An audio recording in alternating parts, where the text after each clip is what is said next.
Empty நேயர்களுக்கு வணக்கம். இப்போது நாம் பார்க்க போவது பராரி படத்தின் திரை விமர்சனம். பராரி படத்தில் ஹரிசங்கர், சங்கீதா மற்றும் பலர் நடித்திருக்கிறார்கள். ஷான் ரோல்டன் இசையமைத்திருக்கிறார். ஸ்ரீதர் ஒளிப்பதிவு செய்திருக்கிறார். கதை, திரைக்கதை, வசனம் எழுதி இயக்கியிருக்கிறார் எழில் பெரியவேடி. இது வழக்கமான சாதி கதை தான்.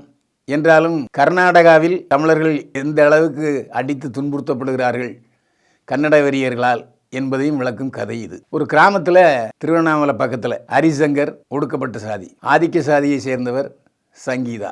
சங்கீதா துரத்தி ஒடுக்கப்பட்ட சாதியை சேர்ந்த ஹரிசங்கரை காதலிக்கிறார். வேண்டாமா, தப்பு, ஒத்துக்க மாட்டாங்க, கல்யாணம் பண்ணி வைக்க மாட்டாங்கன்னு எவ்வளோ ஒதுங்கி போகிறார். ஆனால் ஆதிக்க சாதியினரின் வெறி அதிகமாகவே அதை ஒரு சவாலாக எடுத்துக்கொண்டு சங்கீதாவை காதலிக்க தொடங்குகிறார் ஹரிசங்கர். இத்தனைக்கும் ஆதிக்க சாதியும் ஒடுக்கப்பட்ட சாதியும் ஒரே தெய்வத்தை தான் வழிபடுகிறார்கள். தெய்வம் ஒன்று, ஆனால் சாதி வேறு வேறு. இவர்கள் வேலைக்கு பெங்களூருக்கு செல்கிறார்கள்.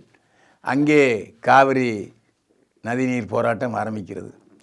தமிழர்களுக்கு எதிராக ஒன்றுபடுகிறார்கள் கன்னடர்கள். அங்கே தொழிற்சாலைகளில் வேலை பார்க்கும் ஹரிசங்கரையும் சங்கீதாவையும் அடித்து நொறுக்கிறார்கள். தமிழ்நாட்டில், சொந்த நாட்டில் வந்தால் ஜாதி பிரிவினை, பக்கத்தில் பெங்களூருக்கு போனால் தண்ணீர் போராட்டத்தினால மொழி வேறுபாட்டால் பிரிந்து நிற்கிறோம். இதுதான் கதையை நல்லா சொல்லியிருக்காங்க. இத்தனைக்கும் ஒரே தண்ணியை தாண்டா நம்ம குடிக்கிறோம், ஏண்டா இதுக்கு போட்டு சண்டை போடுறீங்க அப்படிங்கிற ஒரு நல்ல தத்துவத்தை சொல்கிறது பராரி. அதாவது பராரி என்றால் பிச்சைக்காரன் என்ற அர்த்தம். இந்த தமிழன் எங்கே போனாலும் பராரியாக தான் இருக்கான். ஒழுங்காக படித்து நல்ல வேலையில் இருந்தான்னா பிரச்சனை இல்லை. மற்றபடி அன்றாடம் காட்சிகளாக இருந்தால் நிலைமை பராரி தான் என்பதை விளக்கி இருக்கிறார் ஹரிசங்கர். கதாநாயகனாக நடித்து ஹரிசங்கர் படத்தையும் தயாரித்திருக்கிறார். இது ஒரு துணிச்சலான தயாரிப்பு. ஹரிசங்கர் ஒரு கிராமத்து இளைஞனை அப்படியே உரித்து வைத்திருக்கிறார். ஒரு கிராமத்து இளைஞனுக்கான இலக்கணத்தை அட்சர பிறழாமல் பண்ணியிருக்கிறார் ஹரிசங்கர். பாராட்டுக்குரியவர். சங்கீதா கிராமத்து பெண். 2 பேருக்கும் ஜோடி பொருத்தம் ரொம்ப அருமையாக இருக்குது. இந்த படத்தில் ஸ்ரீதர் ஒளிப்பதிவு செய்திருக்கிறார்.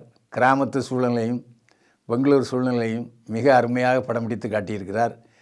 கர்நாடகாவையும் பார்த்த மாதிரி இருக்குது, திருவண்ணாமலையும் பார்த்த மாதிரி இருக்குது. ஒரே நேரத்தில் பெங்களூர், திருவண்ணாமலையை நாம் சுற்றி வந்த உணர்வை ஏற்படுத்துகிறார் கேமராமேன் ஸ்ரீதர். சங்கீதா கண்களாலேயே பேசுகிறார். இவருக்கு எதிர்காலம் பிரகாசமாக இருக்கிறது, அதில் எந்த சந்தேகமே இல்லை. ஆதிக்க சாதியும் ஒடுக்கப்பட்ட சாதியும் என்றைக்கு மோதுவதை நிறுத்தி கொள்ளும் என்ற கேள்வியோடு படம் ஆரம்பித்து முடிகிறது. ஷான் ரோல்டன் இசையில் பாடல்கள் நன்றாகத்தான் இருக்கின்றன, கேட்கும்படியாக இருக்கிறது. எழில் பெரியவேடி பேர் பிரமாதம். முதல் முறையாக எழில் பெரியவேடி என்ற பெயரை கேள்விப்படுகிறோம். எழில் நிறைய பேர் வச்சுருக்காங்க. பெரியவேடி என்பது சாதிப்பட்டமா என்பது நமக்கு தெரியவில்லை. எழில் பெரியவேடி நன்றாக வசனம் எழுதியிருக்கிறார். அழுத்தமான வசனம், அதேபோல் இயக்கமும் மிகச் சிறப்பாக இருக்கிறது. பராரி கண்டிப்பாக திரையில் போய் பார்க்க வேண்டிய படம். குடும்பத்தோடு போய் பாருங்கள். உங்கள் குழந்தைகள் எதிர்காலத்தில் சாதி வெறியிலிருந்து விடுபடுவார்கள். பயில்வான் பார்வையில் பராரி படத்துக்கு 100க்கு 45 மதிப்பெண்கள். மீண்டும் சந்திப்போம். வாழ்க வளமுடன்.